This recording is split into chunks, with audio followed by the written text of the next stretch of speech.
እንደው እየደጋገመ ማነው ቴዲ ማለት ቴዲ ሐዋሳ እና እየደጋገመ ስለኔ በቃ ጠዋትም ከሰዓትም ማታም ስለኔ ነው የሚያወራው በየቀኑ ማለት ነው። እና እንዲ አልኩኝ ደወልኩኝ ሐዋሳ ልጆች ጋር እሱ ቢመጣና ከእሱ ጋር ብታወሩ ምን ይመስልሻል?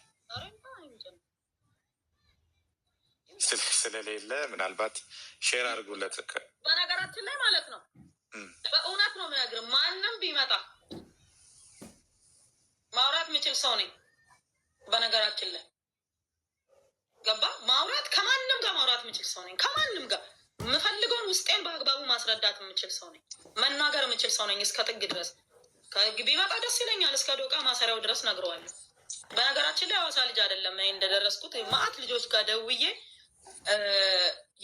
ሐዋሳ ምን ሰፈር ነው? ከነማን ጋር ነው ያደገው? እኔ ጭራሽ እንደው ድሮ እንተዋወቅ ነበር ወይ የሆነ ነገር ሳላቅ ነግቼበት ይሁን ወይ እንዴ ምናምን ብዬ የሐዋሳ ልጆች ጋር ማአት ሰው ጋር ስደውል አንድ የሚያውቀው ሰው የለም። አብረን ሃይስኩል ተማርን፣ አብረን ኤሌመንታሪ ነበርን ምናምን የሚል ሰው አንድም ሰው አላገኘውም። ቴዲ የሆነ ሰው ብቻ ምን አለኝ፣ ሼቻ ነው ሽቀላ የሚባል አለ አርባ ምንጭ ውስጥ፣ እዛ ሃይስኩል ሲማር አውቀዋለሁ ያለ ሰው ገጥሞኛል። በተረፈ ማለት ነው ሐዋሳ ውስጥ አብሮት ያደገ ሰው የሰፈር ሰው እንደሆነ ቴዲ ሐዋሳ ነኝ አለ እንጂ አይታወቅም። በእርግጥ አብዛኞቹ የአጎራባች ወረዳ ልጆች የሐዋሳ ልጅ ነኝ ስለሚሉ እሱም እንደዛው ሐዋሳ ልጅ ነው ነኝ ብሎ ሊሆን ይችላል እንጂ እኔ የሐዋሳ ልጅ አይደለም። የሐዋሳ አብሮት ያደገ የሐዋሳ ልጅም የለም። እሱን የሚያውቀው ከብዙዎች ጋር አውርተናል እና ኢግኖር አደረግ ነው እና የዛሬ 3 ዓመት አካባቢ ኢንቨስት ላደርግ ነው ምናምን ብሎ ብሩ ሲመነዘር በኢትዮጵያ 200 ሺህ ብር የሚሆን ብር ይዞ መጣ ወደ ኢትዮጵያ ማለት ነው። እና ኢንቨስት ላደርግ ነው አለ። ምን ላይ አልኩት፣ ከብት ላይ አለ። 200 ሺህ ብር ይዛ ከብት ላይ አልኩት። አሁን ከብቷ ራሱ እኮ 1 ሚሊዮን ነው የምትሸጠው። ጊደር ከሆነ ይሄ ትናንሽ ከብት ከሆነ ደግሞ 300 ሺህ ነው የሚሸጠው። መሬቱ አለ ስለው እስቲ የሆነ ነገር ሞክራለሁ። ዳቶ ጨፌ የሚባል ቦታ አለ ውሃ እንዲሚተኛበት፣ እዛ ሰፈር የሜጀ ቢሆን መሬት ገዛለሁ አለ። የሚገርም ካፌ ራሱ ስጋብዘው የሆነ ምግብ ቤት ምናምን ስጋብዘው 200 ሺህ ብሯን እንዳትጎልበት በጣም ነው ጥንቃቄ ያደረግኩለት። እውነት መጨረሻ ላይ 200 ሺህ ብሯን ይዟት ይሄድ መልሶ ይብረር እንዴት ያርጋት ማውቀው ነገር የለም። እውነቱን በነግር ማለት ነው። ከዛ በኋላ ያችን ብር ይዞ መጣ ተመልሶ በቃ ሄደ። ግን ያቺ ብር እንዳትጎልበት በጣም ነው ጥንቃቄ ያደረግኩለት እኔ እስከማውቀው ድረስ ማለት ነው።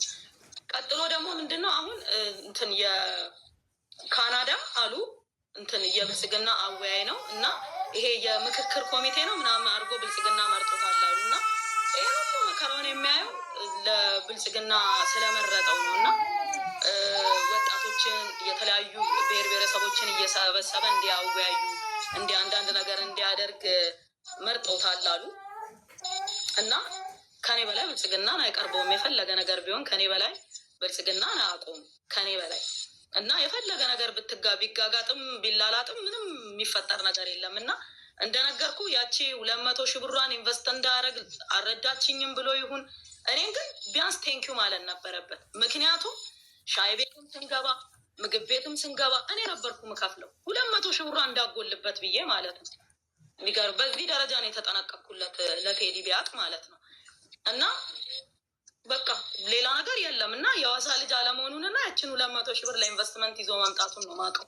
ከዛ ውጭ አናውቀውም። ብዙ ከሐዋሳ ልጆች ጋር ተደዋወልን፣ አናውቀውም አሉ። እንደው ምን ሆኖ ነው እንደው ያረኩት ነገር ካለ ምናምን ብዬና አንድ እሱ ነው። ሁለተኛ ደግሞ ግልጽ እዚህ ጋር ምነግርህ ያኔ ከዮኒ ማንኛ ጋር በነበረው ሰጣ ገባ ዮኒ የአይምሮ ታማሚ ነው መድኃኒት ስለሚወስድ 500 ሺህ ብሩን ካልሰጠሽም ብሎ ሲሞግተኝ የነበረው እሱ ነው። እንደውም እንዳልክ የሚባል የጋዜጠኛ እንዳልክ 2 ናቸው ያሉት። ይሄ የፋና ጋዜጠኛ ለምን እንዲህ ትላለውላ ብሎ ደውሎ አናግሮታል። ለነውር አይደለም ወይ ሌላም ልጅ ነበረች አይባልም ምናምን ብሎታል። እና እኔ ቴዲ እንትና ዮኒ አይምሮ ህመም መድኃኒት እንደሚወስድ ራሱ ከቴዲ ሐዋሳ ነው የሰማሁት። ከዛ አዘንኩለት፣ አሳዘነኝ ዮኒም ማለት ነው። እና ያለው ነገር ይሄ ነው። አይመስለኝም። እኔ ዮኒን ፐርሰናሊ አውቀዋለሁ። እንደዛ አይነት አትመስለኝም። ምክንያቱም ለእኔ ወዳጅ ስለው አይመስለኝም። አሮ ነው ግን እኔ እሱን መጥራት ይችላለሁ። ዮኒን ግን አሮ ነው ማለት ከወንድማችን ቴዲ ጋር ያላችሁን ፐርሰናል ነገር አለ። የአንድ አካባቢም ልጅ ኤርትራውያንን ጭነዋል እና ቢጭኑት ኤርትራዊ እኮ እኛ ሀገር ሽብርተኛ አይደለም ነው እንዴ? ኤርትራዊ መጫን ወንጀል ነው እንዴ? አይደለም እኮ የመናዊም ጭነናል፣ እንጭናለን፣ ናይጄሪያም እንጭናለን። የተገኘውን እናውቃለን። ምክንያቱም የድርጅቱ ስራ እሱ ስለሆነ። በተረፈ እንትን ኤርትራውያን ከዚህ ወደዚህ እንኳን ኤርትራውያን ልንገርህ እኔ የድርጅቱ ስራ እስቲ ምንድን ነው የድርጅቱ ስራ?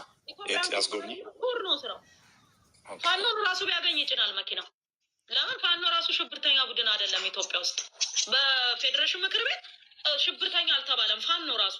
በነገራችን ላይ ታውቃለህ፣ መንገድ ላይ አሁን ፋኖ ነኝ ቢለኝ መኪና ልጭን ይችላል በራሴ በቃ ናውጣ ምናምን ልለው እችላለሁ። ምክንያቱም ሽብርተኛ ቡድን እስካልሆነ ድረስ ከሽብርት ጋር አትተባበር ነው የተባለው። እውነት ወላሂ ዘጤ እውነታቸውን ነው። ፖሊስ ጋር ልሄድ 7 ጊዜ ዳኛ ፈቶኝ ያልፈታኝ ፖሊስ ጋር ቆሜ ልነጋገር? አገሪቷ ውስጥ የመጨረሻ የህግ አካል የሆነውን ፍርድ ቤት የማያከብር ፖሊስ ጋር ሄጄ ልሟገር? ፊት ለፊታቸው ልቆ የጠቀሱብኝን እኮ አንቀጽ አውቃለሁ። ምን አይነት አንቀጽ እንደተጠቀሰብኝ አውቃለሁ። ደግሞም ያለብኝ ክስ አንድና አንድ ነች፣ 8 ሚሊዮን ነች። ከፈለጉ 8 ሚሊዮን ከፈለጉ ኤኒታይም መውሰድ ይችላሉ። በቃ እሱንም ገንዘቡ የኔ ነው ብያለሁ ደጋግሜ። 25 ሚሊዮኗን የከፈልኩት ለኖክ እኔ ነኝ። ደረሰኝም አለኝ፣ ሁሉም ነገር አለኝ። ነገር ግን ፊት ለፊት ተጋፈጭ። ፊት ለፊት የምጋፈጠው ራሱ እኮ ክቡር ጠቅላይ ሚኒስቴራችን ፓርላማ ፊት ቆመው የፍትህ ስርዓታችን ኮራፕት አድርጓል፣ ፍትሃችን ልክ አይደለም ብለው ተናግረዋል። 4 ነጥብ።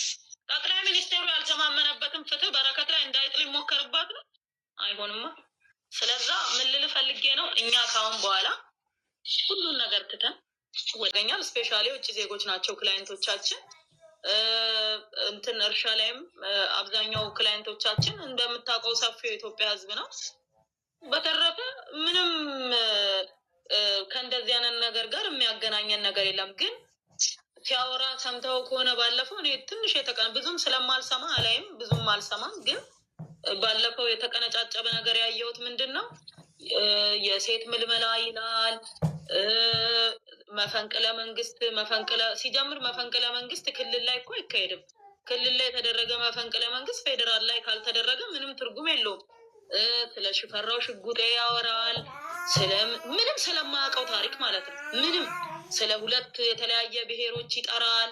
የሚገርም ነገር ገባ። እነዛ ብሔሮች በቃ ተስማምተው በሰላም ተዋልደው ተጋብተው እየኖሩ ያሉ ሰዎች ናቸው። እና እየደጋገመ በቃ በእርግጥ ደግሞ ጠያቂውም እግረኛው በጣም ቻሌንጅ አድርጎታል። ዝም ብሎ አይደለም ሲያናግሩ የነበረው። እውነት ለመናገር በጣም ቻሌንጅ አድርጎታል። ግን እንደኔ የማስበው ነገር ምንድን ነው፣ እንደዚህ አይነት ዝባዝንኪ ላብ ማፍሰስ ምን እንደሆነ የማያውቁ ሰዎች፣ ሰርቶ መብላት ምን እንደሆነ ለማያውቁ ሰዎች ለምን ትተናቸው የራሳችንን ስራ አንሰራም?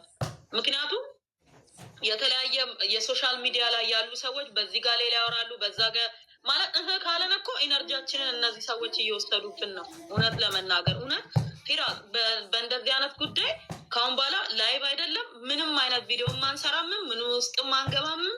ለምን ወደፊት ብቻ ነው ምንቀጥለው። ለምን በስራ ነው የምናሳየው። በቃ እንሰራለን፣ እንለወጣለን፣ ነገሮችን አገርም እንለውጣለን፣ ነገሮችን እናስተካክላለን። እኛ ኢትዮጵያ ውስጥ ብቻ ሳይሆን ከሀገር ውጭም ንብረት ያለን ሰዎች ነን፣ ሀብት ያለን። አሁን በቀደም ማነው አቤ ቶኪቻው በረከት በጣም ብዙ ንብረት ኢትዮጵያ ውስጥ ያላት ሰው ናት። እንደፈለገች ነው የምታወራው፣ እንደዚህ የምትለው። ለምንድን ነው ለንብረቷ አትሳሳም እንዴ ውላ ሲል ሰምቻለሁኝ። እና መጀመሪያ የሰው ልጅ ከንብረት በላይ ደህንነት ሊሰማው ይገባል። ገባ? የተሰራ ህንጻም ፎቅም መንገድም ሁሉ ነገር መሰረተ ልማትም ውስጥ ሰላም ሲሆን በጣም ደስተኛ ስትሆን ነው ያ ነገር ኤክሰርሳይዝ የምታደርገው። ገንዘብም መጀመሪያ ቤተሰብ ነው የሚቀድመው። መጀመሪያ አንተ ትቀድማለህ፣ ከዛ ወዲህ ነው ገንዘብ ቀጥሎ የሚመጣው ማለት ነው። ወይም ስለ ገንዘብ፣ ስለ ሀብት፣ ስለ ንብረት የምታስበው